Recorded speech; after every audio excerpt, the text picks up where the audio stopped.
వచ్చాక ద్రాక్షారం వేమేశ్వర స్వామి వారు, నేను కృష్ణరాజు గారు ఎన్నోసార్లు దర్శనం చేసుకున్నాము. ఆయనకి ఎంతో ఇష్టమైన దేవుడు. ప్రాంతంలో ఆయన ఎంపీగా తండ్రి అప్పుడు ఫస్ట్ టైం గెలిపించడం అందరికీ. అప్పటి నుంచి కూడా ఎప్పుడు కాకినాడ వచ్చినా వచ్చి ద్రాక్షారం రావటం, వేమేశ్వర స్వామి వారి దర్శనం చేసుకోవడం, అమ్మవారు శక్తిపీఠం అలా అలవాటు. కానీ నేను ద్రాక్షారం వెళ్ళాలి ఎన్నో సంవత్సరాలు అయిపోయింది. కృష్ణరాజు గారు నేను వెళ్ళలేదని అనుకున్నాను అంతే.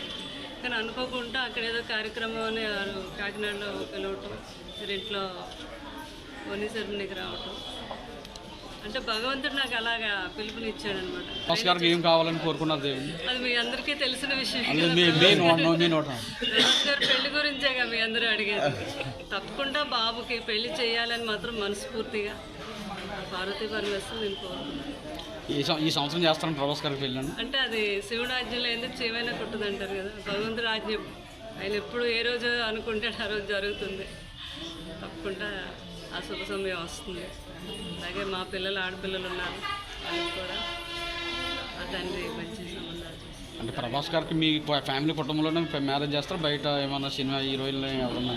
అది తెలియదు నాకైతే. అది మాత్రం పెళ్లి మాత్రం జరుగుతుంది. అది పెళ్లి మాత్రం జరుగుతుంది. భగవంతుడు ఆజ్ఞ ఉందంతా.